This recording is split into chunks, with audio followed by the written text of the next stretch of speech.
tal? Os damos por primera vez la bienvenida a este espacio de la redacción de Sanidad Dental, donde nos veremos las caras a menudo, esperamos, para hablar con referentes del sector, pero también para aprender y para pasar un rato distendido con nuestros invitados.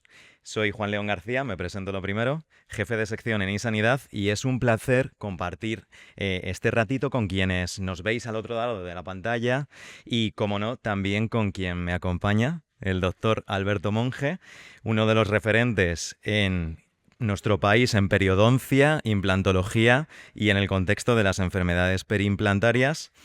Así que, Alberto, bienvenido, esta es tu casa. Muchas gracias. ¿Qué Así me tal? siento.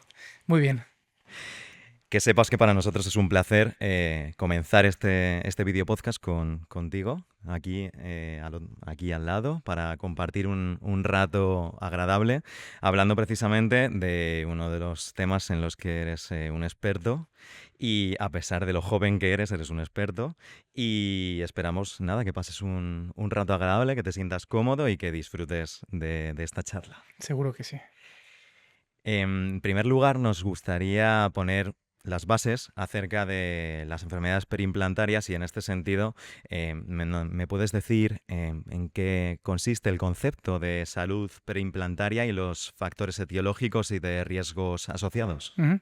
Bueno, pues los implantes dentales ya sabes que son una práctica muy común dentro de la odontología. De hecho, España lidera el ranking, está entre los 3 países en los que mayor número de implantes se colocan por individuo, ¿no? Por ciudadano. De hecho, somos actualmente creo que 50 millones en España, ¿no? Corrígeme si me equivoco. Y se colocan más de 1 millón de implantes al año, ¿eh? Eso quiere decir que aproximadamente el 2% de la población recibe implantes dentales. Claro, ¿por qué es esto tan llamativo? Porque cuando todo va bien, pues evidentemente todos son beneficios. Sin embargo, al igual que existe la patología alrededor de los dientes, que es bien conocida como la periodontitis, que provoca hueso alrededor de los dientes, puede provocar la pérdida, que se vean los dientes más largos, ¿no? Y que es algo que los pacientes aquejan y que además actualmente sabemos que no solamente tiene una secuela a nivel local que pueda comprometer la longevidad de los dientes, sino que además tiene un impacto a nivel sistémico, pues también existe la enfermedad de los implantes dentales. No dejan de ser procesos infecciosos y como tal se manifiestan con inflamación. Hay una anomalía, ¿eh? Y eso cuando se diagnostica de una manera precoz se puede tratar de una manera mucho más sencilla. Sin embargo, si esta patología, que nosotros la vamos a llamar mucositis periimplantaria, no se trata a tiempo, porque un paciente pues, no viene a revisión, no viene a realizarse lo que nosotros llamamos los mantenimientos o terapia de soporte periodontaria y periimplantaria, pues puede progresar a una pérdida de hueso, que ahí ya vamos a denominarlo como periimplantitis. Y es ahí cuando el tratamiento es menos predecible, cuando puede estar asociado con otro tipo de factores sistémicos que puedan comprometer incluso la vida del paciente. Actualmente se ha demostrado en estudios realizados aquí en España, que también es líder en investigación dentro de este área, que una periimplantitis puede llevar a dislipidemia, un incremento de la interleuquina 1 beta. Más recientemente, un grupo de alemanes han descubierto que puede provocar neuroinflamación, ¿no?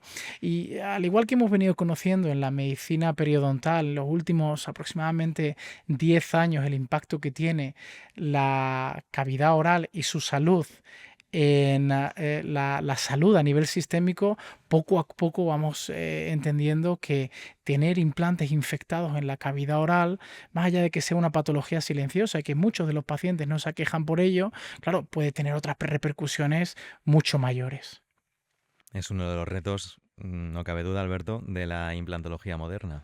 Me atrevería a decir que sí, que dentro de la odontología el mayor reto y en el cual se está focalizando principalmente la industria y líderes de opinión, expertos en odontología, es principalmente en la prevención y también en el tratamiento efectivo. ¿Crees que se subestima en ocasiones el riesgo periimplantario?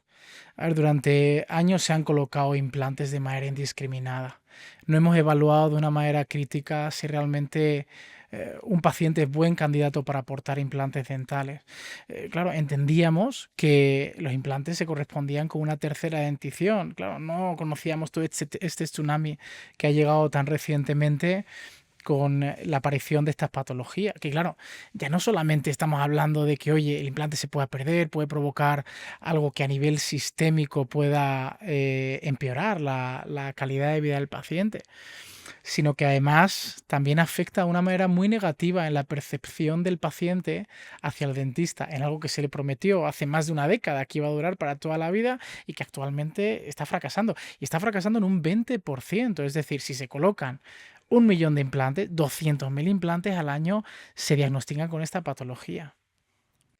¿Cómo crees que puede ayudar la digitalización y las nuevas tecnologías precisamente a, entre otras cosas, suplir esas brechas o esa falta de precisión a la hora de ofrecer resultados?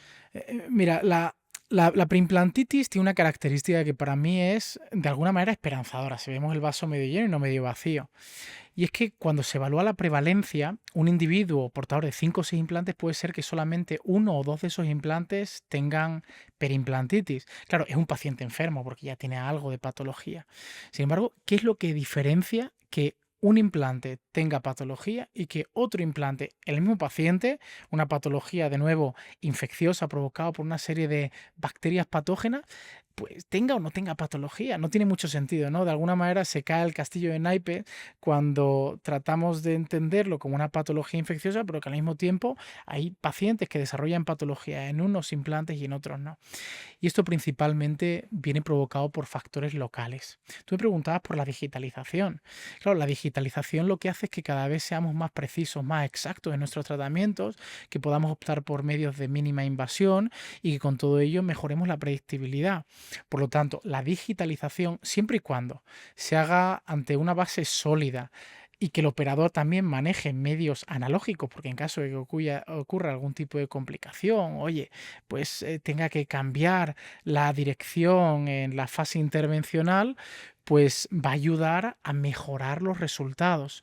Porque parte de que algunos implantes tengan patología en individuos con susceptibilidad o no se atribuyen a factores locales provocados en la fase quirúrgica, en la fase protésica, donde se está rehabilitando dicho implante. Y si todo ello podemos minimizar los errores, muy posiblemente ayudará a predecir esta patología. Dentro de este contexto, Juan, hay otro factor muy relevante, ¿no? Te hablo de la implantología del presente, no de la implantología del futuro. Y es que hemos aprendido mucho, no solamente en términos de prevención, en lo que refiere a factores relacionados con el paciente, factores relacionados con la cirugía, sino también que no todos los implantes ni todas las conexiones que median entre la prótesis y el implante funcionan de la misma manera. En la actualidad, la evidencia científica parece haber avalado que hay unas superficies de implantes dentales que se comportan mucho mejor, que son, podríamos decir, peor nicho para las bacterias y que quizás se comportan mucho mejor con los tejidos blandos para fortalecer ese sellado y con ello evitar que las bacterias migren hasta la zona más susceptible, que es la zona cercana al hueso. Me encanta cuando tenemos estas conversaciones en las que me llevas a la siguiente pregunta, porque justo te iba a preguntar acerca de la evidencia científica en diagnóstico, prevención y tratamiento. ¿En qué punto estamos? Pues fíjate, sería interesante destacar que a pesar de que tengamos métodos diagnósticos que pueden mejorar la precisión a la hora de diagnosticar, yo creo que al clínico hay que seguirlo entrenando en la utilización de métodos mucho más primitivos, métodos que hemos utilizado en el área de la periodoncia por más de un siglo. El sondaje es básico para monitorizar implantes dentales, no para diagnosticar, sino para ver si un implante está sano o si un implante tiene algún tipo de anomalía, algún tipo, ¿qué te digo yo?, de indicio que nos pueda hacer pensar que algo no va bien. Y si es capaz de manejar la situación, tratarla precozmente. El tratamiento va siempre mucho más predecible. De lo contrario, poder derivar a un especialista, generalmente en el área de la periodoncia, para que pueda poner una solución en este momento certera y no dejar que el problema vaya progresando. Porque Hay otra característica que define la periimplantitis y es que una vez que está establecida, generalmente progresa de una manera rápida. En un momento determinado se acelera la pérdida de hueso.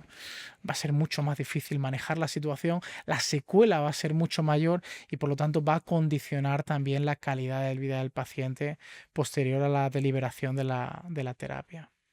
Pero también vosotros tenéis por delante un proceso de formación y de actualización continua de conocimientos para estar al tanto de cómo ofrecer unas mejores soluciones a los pacientes.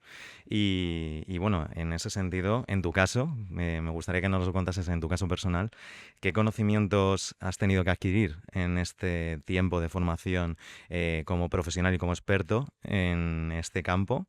Que os dedicáis precisamente a la salud perimplantaria. ¿Cómo te has formado en este tiempo? A ver, lo más importante es entender que la prevención tiene que ser el eje pivotante de cualquier tratamiento. Es decir, tú cuando estás tratando una patología necesitas aplicar métodos de prevención para evitar la recurrencia de la misma. Por lo tanto, yo, siendo un dentista joven, el cual pues me gusta hacer tratamiento aplicando mínima invasión, pero sobre todo muy sólidos, muy predecibles, evitando la heroica, tratando de siempre atinar precisamente en la demanda del paciente. Yo creo que la clave para entender esta patología y poderla prevenir es entender, comprender de una manera muy básica cuáles factores quirúrgicos en el momento en el cual se están colocando implantes dentales pueden favorecer en la prevención de dicha patología. ¿Cuál va a ser la mejor selección del implante? Que no todos los implantes se comportan de la misma manera. Que hay un elemento fundamental en evitar que haya una pérdida de hueso inicial que pueda finalmente desencadenar una pérdida de hueso tardía que ya iba a estar asociado con una respuesta inflamatoria. Y este elemento precisamente es la conexión entre el implante y el componente protético. A lo largo de las últimas 2 décadas hemos comprendido de una manera mucho más meticulosa que si se reduce ese espacio, ese pequeño gap que se forma entre el implante y la restauración, vamos a minimizar ese infiltrado inflamatorio que pueda haber ahí y que sea el desencadenante de que finalmente haya una patología. Y finalmente, por encima de todo ello, que las prótesis no solamente tienen que ser bonitas, que se pueden conseguir, pero también tienen que ser accesibles a la higiene, que sean de alguna manera manejables para que el paciente, en el momento en el que se le mete algún tipo de residuo, se puedan higienizar de una manera mucho más sencilla y evitar, por lo tanto, que los patógenos acudan a esta zona. Y bueno, Alberto, también precisamente en ese punto, el de la concienciación, parece muy relevante el hecho de que quienes nos estéis viendo, pero también pues con quienes compartes tú el día a día, pacientes, incluso compañeros, ¿cómo crees que debéis actuar los profesionales a la hora de concienciar a todo el mundo al final para que se mantenga una adecuada higiene oral? Bueno, yo creo que hay que contextualizar los implantes dentales como una herramienta médica. Los americanos eso lo hacen fantásticamente bien. Y al igual que si tú cuando compras el coche te dicen, oye, en un momento determinado te va a salir un piloto aquí a los 100.000 kilómetros de que tienes que pasar por las ruedas, tienes que cambiar el aceite, etcétera. Creo que eso es un ejemplo muy claro de lo que debemos hacer con los pacientes. Se ha demostrado que un paciente que no acude por lo menos 2 veces al año va a tener una tasa de periimplantitis 5 veces superior a aquel paciente que acude de manera disciplinada, independientemente de otros factores, de que sea fumador, de que sea diabético, de que tenga un mejor o un peor implante. Por lo tanto, la evidencia es sólida en avalar que se puede prevenir la patología.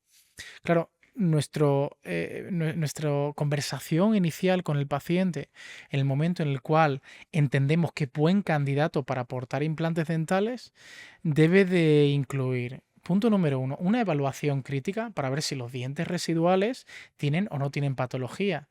Porque de lo contrario, esas bacterias periodontopatógenas asociadas a dientes, evidentemente van a colonizar el surco periimplantario y con ello pues va a ser la génesis del problema o incluso otro elemento de cronificación. Una vez que ya validamos que el paciente es óptimo para aportar implantes dentales, hay que hacerle saber que a pesar de que esté en un estado de salud periodontal y que inicialmente va a estar en un estado de salud periimplantaria, en cualquier momento puede ocurrir este tipo de problemas. Y que, por supuesto, el tratamiento, además de que va a ser menos predecible, económicamente va a ser mucho menos rentable para el paciente que acudir de una manera asidua al dentista para la realización de esta serie de mantenimientos. Hay veces que esta monitorización, estos mantenimientos los realiza el dentista operador que ha colocado los implantes dentales, que aparentemente debe tener todo el conocimiento en monitorización de los mismos. Sin embargo, hay otras veces que estos implantes los monitorizan otros dentistas especializados en otras disciplinas, dentistas generales, dentistas que no tienen por qué tener un conocimiento tan exhaustivo del tratamiento y de elementos de prevención. Sin embargo, yo creo que sí que sería cauto hacer un llamamiento a que todos los dentistas se informen de cuáles son los elementos de monitorización y en cualquier caso, si hay algún tipo de situación adversa, situación inesperada, situación inflamatoria, poder referir para otorgarle al paciente un tratamiento efectivo. No hay que olvidar, son patologías crónicas silenciosas. El paciente rara vez va a llegar diciendo, oye, tengo una periimplantitis o incluso tengo una periodontitis. El paciente puede llegar diciendo tengo un dolor de muelas porque se haya fracturado la muela o porque tenga un quiste, pero raramente por motivos periodontales y perimplantarios. Eso hay que hacérselo saber al paciente, hay que persuadirle en la necesidad de acudir con cierta frecuencia, pero con mucha rigurosidad y disciplina al dentista, en este escenario al periodoncista, para su monitorización y mantenimiento. El lenguaje aquí también tiene mucha importancia, entonces, Alberto. Es fundamental, fíjate, hace no mucho tiempo realizamos un estudio con un grupo de psicólogos de la Universidad de Granada para ver si, por ejemplo, estrategias como pictogramas ayudan a que el paciente entienda o se conciencie de la necesidad, pues, ¿qué te digo yo?, de cepillarse los dientes o los implantes, de acudir al dentista, etcétera. El paciente tiene una memoria muy cortoplacista, ¿eh? A los 3 meses casi todos se acuerdan de lo que han visto en el pictograma. A partir de los 6 meses rara vez se van a acordar de algo. De nuevo, el papel de no solamente el dentista, también del higienista bucodental, de persuadir en el mensaje de la necesidad de acudir cada X tiempo, dependiendo del perfil de riesgo del paciente, para realizar esa monitorización, para ver que todo va bien o para, en caso de que haya que diagnosticar algún tipo de anomalía, realizarlo de una manera mucho más precoz y que se le pueda dar un tratamiento más efectivo. Alberto, ¿y hacia dónde crees que se dirige el futuro de la implantología o hacia dónde te gustaría? Que no tienen por qué ser lo mismo. Bueno, en términos de prevención, hay investigaciones ya trabajando, más allá de nacer, pues, ¿qué te digo yo? Terapia reconstructiva para aumentar el tamaño del hueso alveolar y poder colocar implantes en una dimensión y una calidad mucho más adecuada en términos de predictibilidad. Toda esa área, por supuesto, se está abordando para dar un mayor grado de efectividad, que te digo yo, con agentes biológicos, con terapia celular. Sin embargo, ya cuando nos ceñimos a áreas destinadas a la prevención meramente, dependiendo del implante, dependiendo de las nuevas tecnologías para evitar la perimplantitis, se está trabajando en, ¿qué te digo yo?, inmunoreguladores, se está trabajando en características topográficas de la superficie que permitan que las células que van a adherirse al implante, que se llaman osteoblastos, acudan de una manera más rápida, por lo tanto favorezcan los resultados en términos tempranos de oseointegración y que después puedan liberar una serie de agentes a lo largo del tiempo y que esos agentes pues luchen contra las bacterias o minimicen la respuesta inflamatoria.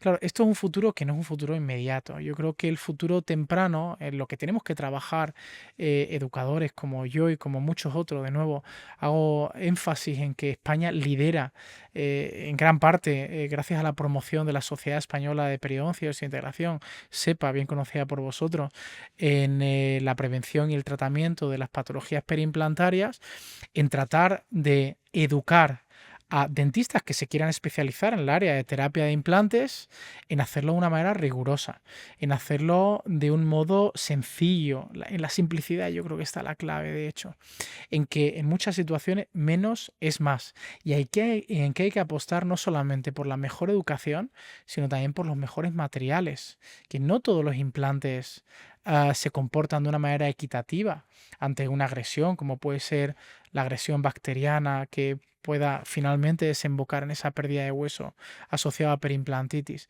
que habrá que trabajar con los mejores laboratorios, que habrá que invertir en digitalizar, en transformar nuestras clínicas para hacerlo todo mucho más preciso, mucho más exacto y ofrecerle al paciente más beneficios en un más corto periodo de tiempo, por supuesto.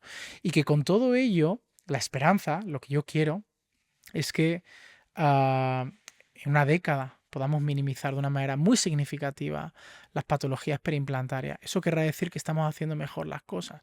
Porque si te pones a ver la evidencia científica, por ejemplo, hay datos que indican que cuando se colocan más de 4 implantes en una misma arcada, en el maxilar o en la mandíbula, va a estar asociado con una tasa de periimplantitis 18 veces mayor.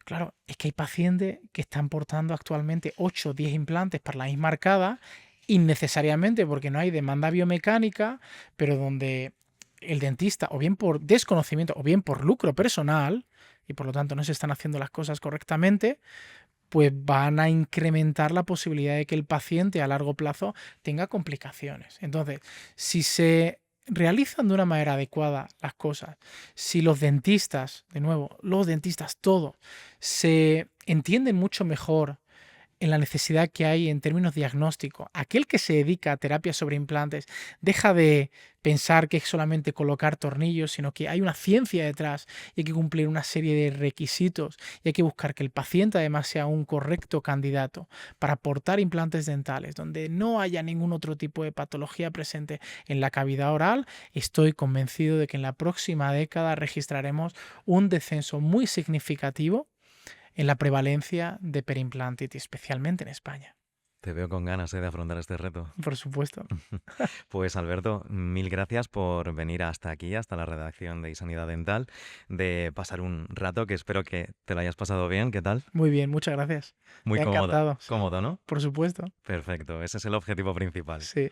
Y a nuestros espectadores, bueno, pues os emplazamos a la siguiente video podcast que en principio será próximamente un nuevo invitado que lo dejaremos en invitado misterioso hasta que lo anunciemos pronto. Y nada más, simplemente desearos que os estéis bien y nos volvemos a encontrar próximamente. Adiós.